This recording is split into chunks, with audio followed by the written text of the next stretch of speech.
9కి మా చర్చి.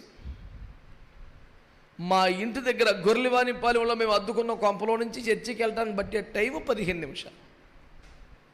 కానీ 6ంటికి తయారైపోయి స్నానాలు చేసుకొని తయారైపోయి బండి ఎక్కేసేవాళ్ళం. ఇక్కడ నుంచి దేశపత్రిపాలెం, జాజిలవానిపాలెం, దేశపత్రిపాలెం స్టీల్ ప్లాంట్లో చిన్న చిన్న పిల్లలందరినీ కూడా తయారు చేసి సండే స్కూల్కి పట్టుకోవాలా. వాళ్ళ పిల్లలు దీవించబడాలనుకుంటే వాళ్ళే వస్తారు, లేకపోతే వాళ్ళు ఇష్టం అని మేము అనుకోవాలా. మేము వెళ్ళి పిల్లలు తయారైతే మేము తీసుకెళ్తామని మళ్ళీ మీరు మళ్ళీ దింపి మళ్ళీ వచ్చి మళ్ళీ అటు మీకు ఇబ్బంది కదంటే అవి వాళ్ళకంటే పాసుకారం తయారు చేయకపోతే మా ఆవిడే గబగబా పిల్లలకి స్నానం చేసి గౌన్లు వేసేసి పడా ఎక్కాలి. స్కూల్ పిల్లలు ఆటో కంటే ఎక్కువ మందిని లాక్కెళ్ళిపోయిన ఒక స్కూటర్ మీద. స్కూటర్ కనబడే తక్కువ పిల్లలకి కిలకెళ్ళి చుట్టూ ఎటు చూసిన పిల్లలే ఉండేవాళ్ళు. 7:30 కల్లా అక్కడికి వెళ్ళిపోయి పిల్లల్ని దింపితే మేమే సండే స్కూల్ చెప్పేసుకుని దేవునికి స్తోత్రం. సండే స్కూల్ అయిపోయి పెద్దోళ్ళు వచ్చే లోపలికి బిస్కెట్ చాక్లెట్ ఏదో పెట్టి ఏడవకుండా వ్యవహారం చేసి ఈ రోజున వైజాగ్లో ఎక్కడ చూసినా మన సంఘమే ఉంది. దేవునికి స్తోత్రం. తిప్పలు పడొద్దా, సిద్ధపడొద్దా, ప్రయాసపడొద్దా? ఎందుకు చెప్పాను ఈ పాయింట్? చిన్నపిల్లలను తయారు చేసి సండే స్కూల్ తీసుకెళ్ళి ఆ పాట సిద్ధపడడం ముందు మేము తయారవ్వాలిగా. మాకే పంతేములు సాలకపోతే అప్పటికిప్పుడు కొట్టెక్కరాం. ఏదైనా స్పెషల్గా పిల్లలకి ఏదైనా పెట్టాలంటే సోమవారమే, ఆదివారం మా కంపలోకి వచ్చినోడు దొరికిపోతాడు. ఇటు ఆదివారం బెబ్బడు అని చెప్పేసి ఆవిడ ఆదివారం మా ఇంటికి వస్తే ఆడి పని అయిపోయింది. ఆ రోజు అడిగే పప్పుచారో సాంబార్ తప్ప ఏం దక్కదు. మేము ఇంత దూరం నుంచి వచ్చాం, మాకు ఏ స్పెషల్ లేదంటే ఆదివారం ఏ స్పెషల్ రా. ఇంకా ఆదివారం స్పెషల్ ఏముంటుంది? కొన్ని కోట్ల రూపాయలు ఆదివారం అంటే మళ్ళీ ఇంక స్పెషల్గా ఇంకేమైనా కావాలండి నీకు? దేవుడి స్తోత్రం. ఏమన్నా సరే ఆడి పంటికి ఏమన్నా పని చెప్పాలంటే సోమవారం వస్తేనే, శనివారం వస్తేనేమో మంచిలే, ఆదివారం వస్తేనేమో సాంబారే, ఏసు రక్తం ఏం చేయం. సోమవారం వస్తే ఏమన్నా పర్లేదు, బాగానే బలపరుస్తాం. ఎవరన్నా రావాలనుకున్నా సోమవారం రండి, అది చెప్తున్నాను. పొరపాటున శనివారం వస్తే మంచిలు తప్ప దిక్కుండదు. ఇక ఎవ్వరు అసలు తింటారా అని కూడా అడగరు, నీళ్ళు ఇచ్చేసి వెళ్ళిపోతారు అంతే. ఆదివారం చక్కగా అందరితో పాటు కూర్చోబెట్టి లోతుపల్లి పెట్టి అందులో అన్నం వేసి నిన్న సాంబార్ పోసేస్తారు, తింటమే. సిద్ధపాటు కావాలి, ఎప్పుడు రాకడ సిద్ధపాటు కలిగి ఒక దైవజనుడు కావాలి, లేకపోతే సెట్ అవ్వదు పనే.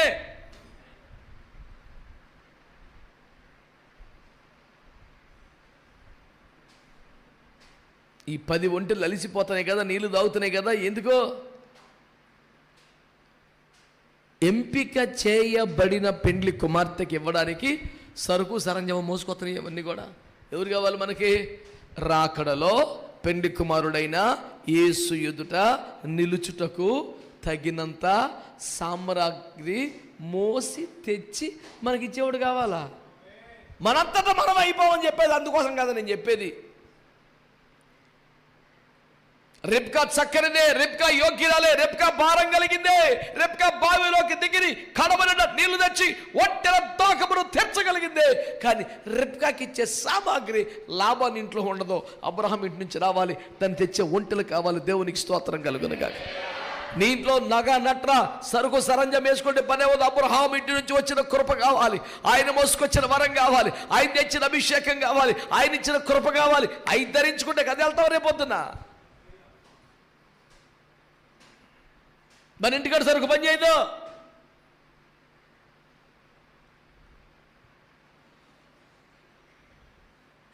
సరైన దైవజనుడు కావాలి.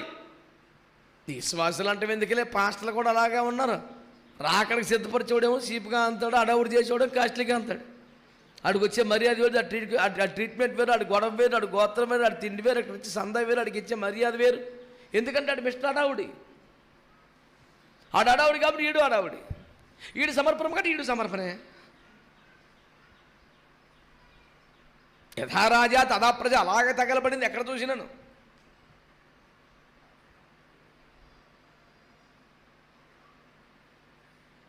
కనీసం ఈ రోజుతో ఈ బూజు దులిపేసుకుంటే, దరిద్రం వదిలించుకుంటే, మెడకట్లు తెంపేసుకుంటే, సంపూర్ణంగా శుద్ధీకరించుకుంటే ఈ కూటమి అయిపోగానే బోరమోగెత్తి వెళ్ళిపోవాలంత ప్రిపరేషన్ ఉండాలంతే. దేవునికి స్తోత్రం కలుగునుగా.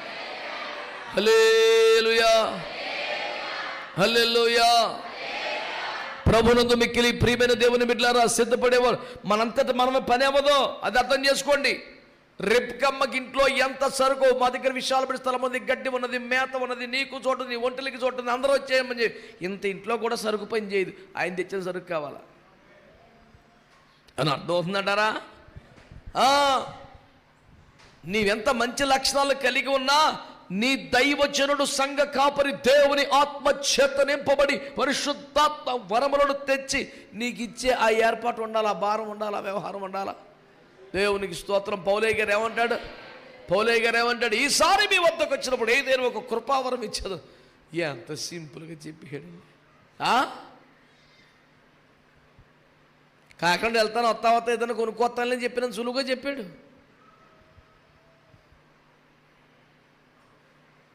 ఈసారి మీ వద్దకు వచ్చినప్పుడు ఏదైనా కృపావరం ఇస్తానులే. అబ్బా ఎంత సింపుల్ అండి. ఆ ఒక్క మాట మీద నాకు కొన్ని సంవత్సరాలు పొరపని. అయ్యి బాబాయ్, ఇంటికి వచ్చేటప్పుడు టిఫిన్ తెస్తాను లేరా, చాక్లెట్ తెస్తాను అంత ఈజీగా చెప్పేసి ఇట్టండి మనిషి. సంఘమునికి ఇవ్వడానికి సరిపడా కృపా వరములను పొందిన దైవజనుడు అన్నమాట. ఏమి స్థాయి అండి దైవజనుడిది. మై గారు చాలా పెద్ద పెద్దలతో ఉంటారండి, రాజకీయ నాయకులతో ఉంటారండి, స్టేజ్ల మీద ఉంటారండి. ఏ స్టేజ్ మీద మావాడే ఉంటాడండి. దేవునికి స్తోత్రం. ఆ ఒక్క స్టేజే మిస్ అవుతాడేమో టెన్షన్ నాకు. ఇన్ని స్టేజీలు తొక్కేసినోడికి అక్కడ ఉండకపోవచ్చు, కష్టమే. ఎందుకంటే ఇక్కడ బాగా ప్రసిద్ధి పొందినాడు. అక్కడికి వెళ్తే మీరు ఎవరో నాకు తెలియదు అన్నాడు యేసుప్రభు. మత్తయి 7:22. వాడు చాలా ప్రఖ్యాతిగాంచిన సుప్రసిద్ధ అది ఇది పదాలు బోర్డు ఉన్నాయి. లేదు బాబు నేను ఎప్పుడు చూడలేదు అన్నాడు యేసుప్రభు. అయ్యో బాబు టీవీలో కూడా వస్తానండి బాబు, నేను కావాలంటే మా ఊరికి ఫోన్ చేయండి, టీవీ నన్ను కడగండి, గూగుల్ చేయండి, నా పేరు కొడితే బోర్డు వస్తాయని చేతలు బా. అసలు కావడమే ఫేమస్ క్యాండిడేట్ కావాలా, మంచి ఫైర్ క్యాండిడేట్ కావాలా తేల్చుకో, నీ ఇష్టం. అది యేసు రక్తమే. నీ అంతటి నువ్వు సిద్ధపడలేవు అన్న పాయింట్ నీకు అర్థం వల్ల నా బోధ అది. మోసుకొచ్చి ఇచ్చేవాడు ఒకడు కావాలి, ఆ పాయింట్ నీకు తెలియాలా. రూతమ పరంలోకి వచ్చేసింది. నీ నిబంధన బాగుంది, నీ అడవుడి బాగుంది, నీ కష్టం బాగుంది, నీ తీర్మానం బాగుంది, స్వజనుడు వదిలేసావు, మోయాబు వదిలేసావు, అమ్మ నాన్న వదిలే, అన్నీ సూపరు. కానీ గింజలు పెట్టి ఓడేడి మీ అత్తగారు పెట్టలేకపోతుంది కదా. ఎవని పొలములో కనికరమును పొందుతున్న పొలానికి వెళ్ళిపోవాలి. దేవునికి స్తోత్రం. పొలం యజమాని వేరే ఉంటాడు, ఆయన ఎప్పుడు లాస్ట్లో వస్తాడు. ఈలోపు నీకు ఆదరణ ఇచ్చేవాడు ఎవడు, నీకు గింజలు పెట్టేవాడు ఎవడో, నీ మంచి చెడ్డ చూసేవాడు ఎవడో, నీ కడుపు నింపేవాడు ఎవడో ఒక దైవజనుడు ఉండాలిగా అక్కడ. సో అదే అయిపోయి వరకు వచ్చేసింది.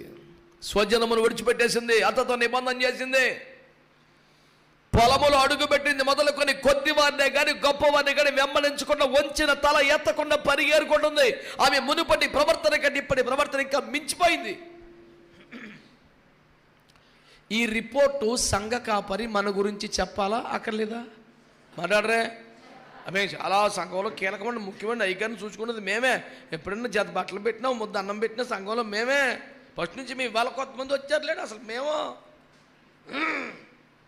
నువ్వే చెప్పేసుకో. యేసుప్రభు వారు ఏమన్నారు? నా సాక్ష్యము నేనే చెప్తే వట్టిది అన్నాడు. నన్ను గూర్చి నేనే సాక్ష్యం ఇచ్చుకున్నట్లా అది వట్టిది, నా సాక్ష్యం విలువ లేదన్నాడు. నన్ను పంపినవాడు నన్ను గురించి సాక్ష్యం ఇస్తున్నాడు. నీ గురించి ఎవరు చెప్పాలా? సంఘ కాపరి చెప్పొద్దా? రేపు పొద్దున రాకడలో యేసుప్రభు నిన్ను అడుగుతాడు అనుకున్నావా? నిన్ను అడుగుతాడా? హెబ్రీ పత్రిక 13:17 ఏం చెప్పాడు? లెక్క ఒప్ప చెప్పవలసిన వారి వలె వారిని కాస్తున్న కాపరులు ఉన్నారు. నిన్ను గురించి లెక్కలు చెప్పాల్సిన వాడు కాపరి నువ్వు కాదు. నీ చేతికి పలానా ఆత్మను అప్పగించాను కదా, పలానా బిడ్డను పంపించాను కదా, పలానా కుటుంబాన్ని చేర్చాను కదా, వాళ్ళ సంగతి ఏంటి, ఆత్మలు ఎలా ఉన్నారు, ప్రార్థనలు ఎలా ఉన్నారు, భక్తులు ఎలా ఉన్నారు, విశ్వాసులు ఎలా ఉన్నారు, సమర్పణలు ఎలా ఉన్నారు, పరిచయలు ఎలా ఉన్నారు, పరిశుద్ధులు ఎదిగారా, ఇవన్నీ వాళ్ళు అడుగుతాడు, నిన్ను కాదు.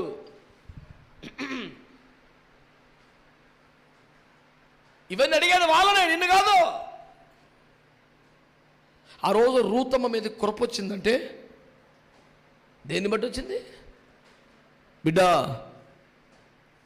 నువ్వు సర్వశక్తుని రెక్కల కింద సురక్షితంగా ఉండడానికి వచ్చావు, నీకు సంపూర్ణ బహుమానం వస్తుంది, నీకేం పర్లేదు. ఇంత చక్కని మాట చెప్పాడంటే ఎలా? దేన్ని బట్టి? ఆ పనివాడు ఇచ్చిన సాక్ష్యాన్ని బట్టి. దేవునికి స్తోత్రం కలుగునగా. ఆమేన్. హల్లెలూయా, హల్లెలూయా. దేవుని బిడ్డలారా, నేను అడుగుతున్నాను, ఈ వాక్యాన్ని శ్రద్ధగా మీరు ఆలకిస్తున్నారా, ఆలోచిస్తున్నారా? కేవలం నీ కష్టం కాదు, కేవలం నీ ప్రయాస కాదు, ఉండాలి. కానీ నిన్ను గూర్చి సంఘ కాపరి దేవునికి చెప్పే సాక్ష్యం చాలా విలువైంది, కీలకమైంది. దాన్ని బట్టే నీకు కృప దొరుకుద్ది అన్న వాక్యాన్ని మర్చిపోవద్దని మనవి చేస్తూ ఉన్నాను. దేవునికి స్తోత్రం కలుగునగా. హల్లెలూయా, హల్లెలూయా. పూటకుల్లవాడిని దగ్గర జ్ఞాపకం చేసుకుంటే, ఏమండి, ఎరుకో నుంచి ఆ యెరూషలేము ఎరుకోకి వెళ్తున్న వాడు దొంగ చేతులు దొరికితే వాడు రక్తముతో కొర ప్రాణంలో వదిలేసి వెళ్ళిపోతే సమనుడిగా ప్రభు వచ్చారు. నా వైపు చూడండి, వాడు పడి ఉన్న చోటికి వచ్చింది ఎవరు? యేసయ్య. ద్రాక్షారసం అంటే పరిశుద్ధ రక్తం ఇచ్చింది ఎవరు? యేసయ్య. నూనె అంటే పరిశుద్ధాత్మ ఇచ్చింది ఎవరు? 2 దేనాలు అంటే పరిశుద్ధ గ్రంథం ఇచ్చింది ఎవరు? అంటే వచ్చిన వాడు యేసు ప్రభువే, రక్తం ఇచ్చింది యేసు ప్రభువే, ఆత్మ ఇచ్చింది యేసు ప్రభువే, వాక్యం ఇచ్చింది యేసు ప్రభువే. కానీ తీసుకెళ్ళి ఎవరికి అప్పగించాడు? నా ప్రాణం ఇచ్చా, నీకు ఇంకేంటి దర్జాగా బతుకనలా తీసుకెళ్ళి ఒక పూట కొల్లవాని చేతులు పెట్టాడు. పూట కొల్లవాడు అంటే సంఘ కాపరి, పూట కొల్లవాని ఇల్లు అంటే దేవుని మందిరం. అక్కడ అప్పగించి వచ్చాడు. ఇప్పుడు రోజు వాడి గాయాలు ఎవడు కట్టాలా? వాడికి ఎవడు సేకరణ చేయాలా? వాడిని ఎవడు బాగు చేయాలా? వాడిని ఎవడు సిద్ధపరచాలా? నేను మళ్ళా వత్తను వచ్చినప్పుడు జీతం ఇత్తను చూసుకోరా అప్పుడు దాకా అన్నాడు. వీడిని ఆరోగ్యవంతుడిగా మార్చి సంపూర్ణ పరిచి యేసు ముందు నిలబెట్టవలసిన వాడు సంఘ కాపరే కదా. నీకు ఒక సరైన సంఘ కాపరు లేకపోతే, నిన్ను బలపరిచేవాడు లేకపోతే, నీ గాయాలు కట్టేవాడు లేకపోతే, నేను గాయాలని మానిపి ముడత మచ్చ కలంకం ఏమీ లేని పరిశుద్ధమైన నిర్దోషమైన వ్యక్తిగా యేసు ముందు నిలబెట్టేవాడు లేకపోతే ఎలా?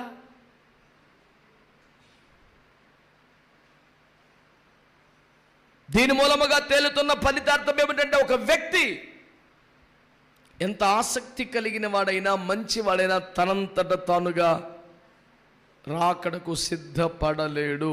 సిద్ధపరిచే ఒక దైవజనుడు తనకుండాలి. ఆమేన్. విశ్వాసి మంచివాడైతే కూడా సరిపోదు, భక్తి కలిగిన వాడైనా సరిపోదు. ఈ మాటలు మంచిగా అర్థం చేసుకునే ప్రయత్నం చేయండి. ఎవరు మట్టుకు వాళ్ళు ఫీల్ అయిపోతే సరిపోదు. పౌలయ్య గారు కూడా పదే పదే చెప్పిన మాట ఏంటంటే, ఏ విధము చేతనైనా క్రీస్తునందు మిమ్మల్ని సంపూర్ణులను చేసి ఆయన ఎదుట నిలబెట్టవలనని నేను ప్రయాసపడుతున్నాను అన్నాడు. అంటే నిలబడండి అంటలా, నిలబెట్టాలని నేను ప్రయాసపడుతున్నాను. మనంతట మనం నిలబడిపోలేం. మనం నిలబెట్టే ఒక వ్యక్తి కావాలి, బలపరిచే ఒక వ్యక్తి కావాలి. సరే, అలాంటి దైవజనుడు దొరికాడు, అలాంటి దైవజనుడు మనకి తెలిసాడు. అప్పుడు ఏం చేయాలి? వందనాలు చెప్పి 100 రూపాయలు ఇచ్చి ప్రార్థించుకోవాలి.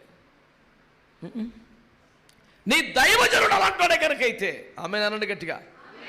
ఆ సిద్ధపాటు కలిగిన వాడైతే, సిద్ధపరచగలిగిన వాడైతే, సామాగ్రి మోసుకొచ్చేవాడైతే, మంచి సాక్ష్యం చెప్పగలిగిన వాడైతే, నీకు మేత పెట్టగలిగిన వాడైతే, నేను సంపూర్ణ పరిచి యేసు ముందు నిలబెట్టకు ప్రయాసపడుతున్న వాడైతే వందనాలు చెప్తే సరిపోదు, సందాలు ఇస్తే సరిపోదు, నీవు ఆయనతో కలిసిపోవాలని వాక్యం చెప్తుంది. దేవునికి స్తోత్రం కలుగునుగా. అందరూ హల్లెలూయా, హల్లెలూయా. నీవు ఆయనతో కలుసుకోవాలంట వాక్యం చెప్తుంది. నీతో కలిసిన సమూహమును సిద్ధపరచు.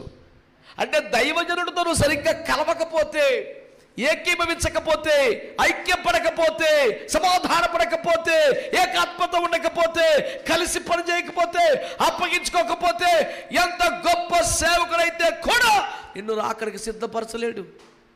కలిసిపోవాలా? చర్చికి వచ్చిపోయే వాళ్ళందరూ దైవజనుడితో కలిసిపోయినట్టేనా? వాడు ఎందుకు చెప్పండి. ఇప్పుడు మందిరం నిండా జనం ఉన్నారండి, గుడి కలకల్లాడిపోతుంది, బ్రాంచీలు కూడా కలకల్లాడిపోతున్నాయి. సూపర్. అందరూ దైవజనుడితో కలిసిపోయినట్టేనా?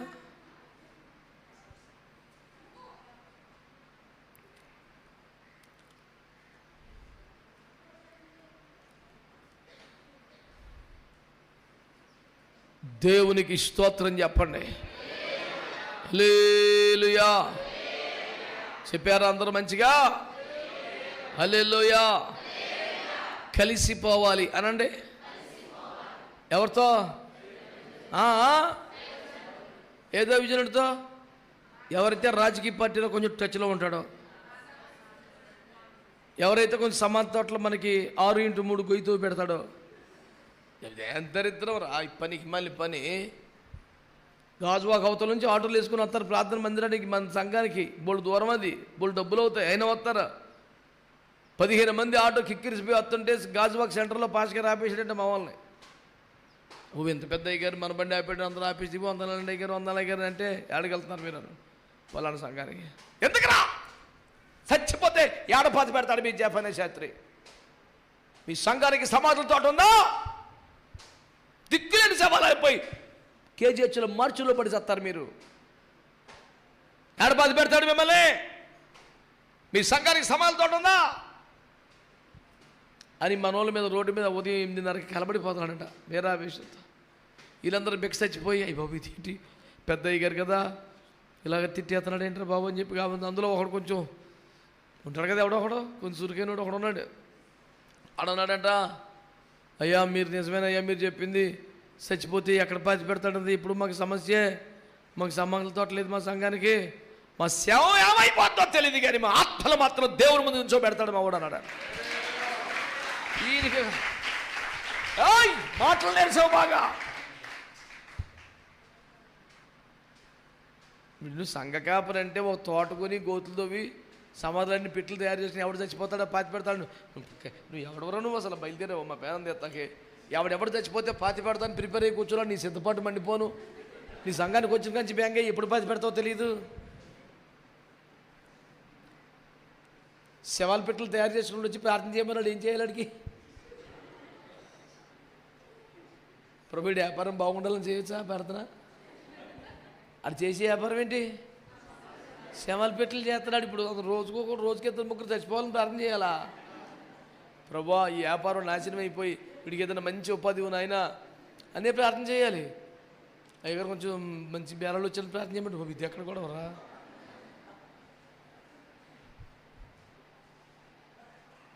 కొన్ని ప్రార్థనలు చేయలేమండి. నువ్వు పాస్టర్ గారు కదా, నువ్వు ప్రార్థన దేవుడు అంటాడు కదా, నువ్వు దండం పెడతాను రా బాబు. ఒకడు ఉన్నాడు కాదు, ఒక వెళ్ళాడు అదే పని మీద ఉంటాడు, ఎవడు చచ్చిపోతాడు పాతి పెడదామని. ఇంకో సంఘం ఉంది, కాస్ట్లీ సంఘం. ఆ సంఘంలో ఒక 7,000 రూపాయలు మెంబర్షిప్ కడితే నువ్వు చచ్చిపోతే పెట్టాడిదే, చచ్చేదాకా కేక్ ఆడిదే, చచ్చిపోతే పెట్టాడిదే.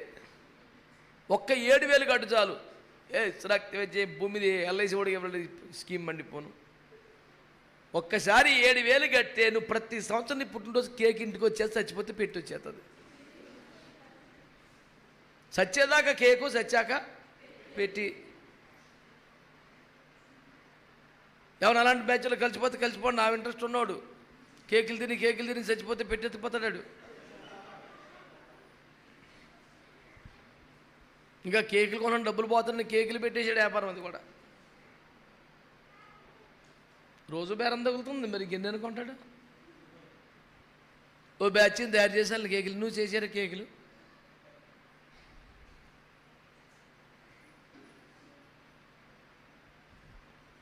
మనసు దేని మీద తెలిపింది చూసావా? గెహాజనుడు అంటాడు, ఈ డబ్బు తీసుకున్నటకు నా యజమానికి మనస్సు లేకపోయాను, కానీ నేను తెచ్చుకుంటాను వెళ్ళి. మన ఆత్మీయ తండ్రులు ఎట్ట పెంచారు, ఏ బోధలో బతికాము, ఏ ఇప్పుడు ఎట్ట తగలబడిందిరా. అవి మా అయ్యగారికి అసలు అలాంటి ఇష్టమండి దాన్ని, కాకపోతే మాకు ఇష్టమండి. మా అయ్యగారి కులం చూడరండి, గోత్రం చూడండి, కానీ మేము చూస్తామండి మా పిల్లల పెళ్ళిళ్ళకి. మరి ఎక్కడ ఉన్నారా వాళ్ళు? నా మీద పడతారు, కోప్పడద్దని ఒక్కొక్కడు.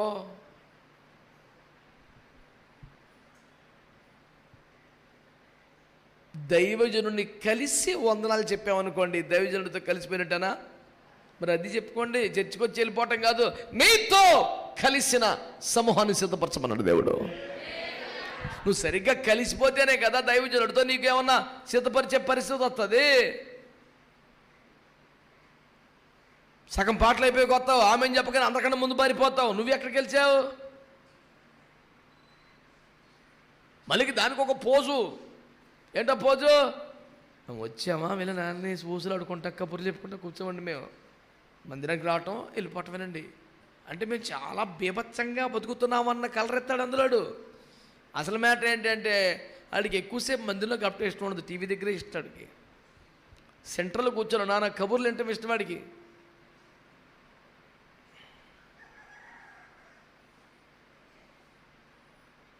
మా సంఘం ఏంటి ఏ సంఘమైనా నేను ఒకటి కనిపెట్టా, ప్రతి ఆదివారం ఆమేన్ అనంగానే కొంపలంటుకు పోటున్నట్టుగా వేగంగా వేగంగా వేగంగా పారిపోయే భక్తులు ప్రేమ విందులో తీరిగ్గా కూర్చొని 4-5 సార్లు వచ్చి వేయించుకొని ప్రతిసారి ఒక బ్యాచ్ దగ్గర కూర్చొని కబుర్లు ఆడుకుంటా. ఒరే నీకు ప్రతి ఆదివారం ఎంత టైం ఉంటుందా? ఉండదు. ఈ వారమే చికెన్ కర్రీతో ఒకసారి, వెజ్ కర్రీ సాంబార్తో ఒకసారి, పెరుగుతో ఒకసారి 4 రౌండ్లు 4 బ్యాచ్ల దగ్గర కూర్చొని కబుర్లు ఆడుకుంటూ తింటాడు వీడు. మరి మిగతా ఆదివారాలు ఎందుకు వెళ్ళిపోతున్నావు? పెట్టలేదుగా భోజనం. తిండికి ఎంత సమయం కేటాయించగలడో అదే ఒక్క ఆదివారం 10ంటికి ముగించాల్సిన ప్రార్థన 10:30 అయిందనుకో, వీడు వెళ్ళిపోతాడు లేచి. అదే టైం అయిపోయిందండి, డ్యూటీకి వెళ్ళాలండి. ఏమీ డ్యూటీ లేదు, వచ్చిదే. అదే ప్రేమ మీద బట్టి డ్యూటీ లేదు, ఏమలేదు, రక్తమే ఇచ్చేయి. ఆ దేవుడి భోజనం ఎంతో ఆశీర్వాదం అండి, మనం అలా వెళ్ళకూడదు. కూర్చోండి కొంచెం.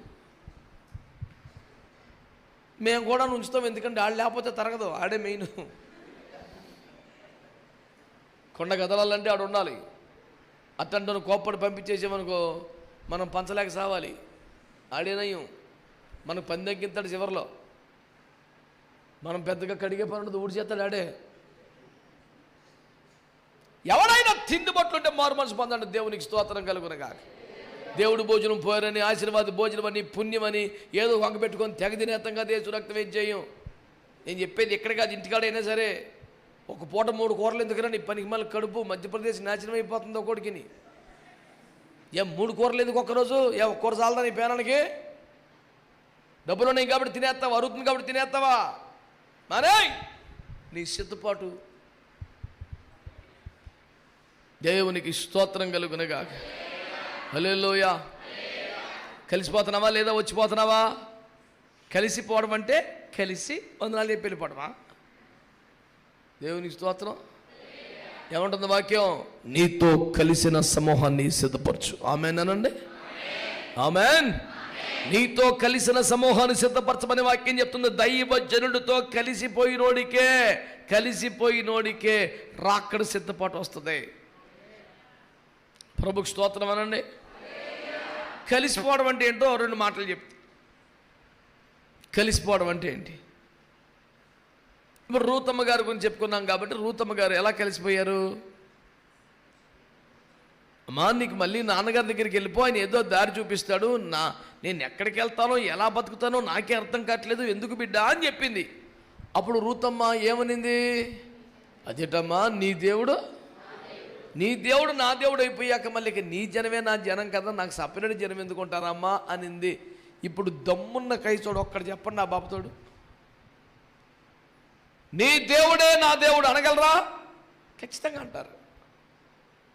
మరి నీ జనమే నా జనం, మీ జనం మా జనం ఎలాగవుతారండి? మా జనం మా ఉంటారు కదండి, మా ఇంటి పెట్టోళ్ళు ఉంటారు, మా కులపోళ్ళు ఉంటారు, మా ఈదోళ్ళు ఉంటారు, చిన్నప్పుడు చదువుకున్న 10th క్లాస్ వాట్సాప్ గ్రూప్ వాళ్ళు ఉంటారు. వీళ్ళు తగలబడ్డారు ఈ మధ్య. హైదరాబాద్లో 10 సంవత్సరాలు నాశనం అయిపోయింది. మన తెలిసిన బిడ్డలే బాగా. ఆ పిల్ల కూడా చాలా భక్తిగా ఉంటుంది. 2 పిల్లలు చక్కగా సాగిపోతుంది. ఎక్కడో మార్కెట్లోనో డీమార్ట్లోనో ఎక్కడో 10th క్లాస్ మేట్ తెలిసాడంట. అడు మంచోడే, ఈ పిల్ల మంచిదే, ఏం తప్పు పొరపాటు పాపం ఏమీ లేదు. హలో చాలా కాలం ఎలా ఉన్నారు? బాగున్నారు. నాకు పిల్లలు నాకు అంత బాగుంది. మన 10th క్లాస్ పిల్లలందరం కలిసి ఒక వాట్సాప్ గ్రూప్ పెట్టుకున్నాం, అందులో చేయొచ్చు కదా అంటే తప్పే ఉంది. అందరూ క్లాస్ పిల్లలందరూ కలుస్తారు, కానీ ఈ తెంగరపూచి నెంబర్ ఇచ్చేసింది. అందులో దురుద్దేశం లేదు, మళ్ళీ చెప్తున్నాను, ఆ పిల్ల మంచిదే. వీళ్ళందరూ ఉద్యోగాలు చేసుకుంటారు, సాయంత్రం ఇంటికి వచ్చి స్నానాలు చేసి 2 మెతుకులు తిరిగే 9 10 తెములుతుంది. అప్పుడు ఒకసారి ఫోన్ పెట్టుకునేప్పటికి టింగ్ టింగ్ టింగ్ టింగ్ టింగ్ అంటుంది. ఎవడో ఈడు ఆడు హలో హాయ్ ఎలా ఉన్నావు, భోజనం చేసావా, మీ ఆయన ఏం చేస్తున్నాడు, మీ పిల్లలు ఏం చేస్తున్నారు? అలా ఆయన ఏం చేస్తే నీకు ఎందుకురా గాడిద పాపిష్టోడా, నీకెందుకురా యూజ్లెస్ ఫెలో, వాళ్ళ కొంపలు నీకెందుకు సన్నాసి అని రేవెట్టదని చెప్పాను అడిగి ఫోన్ చేసి. నేను కొంతమంది భక్తి పరుల పేరు మీద కూడా అమ్మా ఏంటి సిస్టర్ గారు ఏమంటారు మీ ఆయన గారు, ఆయన అలా ఆయన గారు ఏమంటే నీకు ఎందుకురా, ఇవన్నీ సైతాన్ గాడు లోపల ఉంటాడు. వాడికి సైతాన్ ఆత్మతో నింపబడి ఉన్న దుష్టుడు, భ్రష్టుడు, పాపిష్టోడాడు. ఎలా బతకాలి తెలుసా? ఎలీషా ఇంటికి వస్తా పోతా ఉన్నాడంట. ఎవరింటికి? షూనేమిని ఇంటికి. కానీ కనీసం ఆమెకి సంతానం లేదన్న సంగతి కూడా ఆయనకి తెలియదు. అంటే ఎంత తక్కువగా మాట్లాడేవాడు చూసారా? పాపం ఇన్ని సేవలు చేస్తున్నారా, ఆయనకి ఏమన్నా అవసరం ఉందేమో కనుక్కోరా అంటే వీడి తెలుసు, వీడి మొత్తం తెలుసు. వాళ్ళకి సంతానం లేదండి, పక్కన ఆయన కూడా ముసలాడు అయిపోయింది. వీడి దగ్గర బోల్డ్ ఇన్ఫర్మేషన్ ఉంది. మరి ఇదే ఇన్ఫర్మేషన్ ఎలీషా దగ్గర లేదే. ఇప్పుడు వచ్చిన బ్యాచ్ చాలా బతుకుతా లేదు కదా, వచ్చిన సోవది. నీకు ఊరంతా కావాలి, ఎవడెవడికి ఎంత కావాలి, ఇంకేంటండి, అయ్యో అలాగా, అయ్యో ఈ పాటి సానుభూతిగా ఈ తింగర మొహందే ఈ బాధల కష్టాలని చెప్పేస్తుంది. ఈడు మామూలుడు కాదు. ఈడు యజమాని మనస్సు దేని మీద ఉంది, ఇటు మనసు, ఈ మనసు వేరే ఉంటుంది.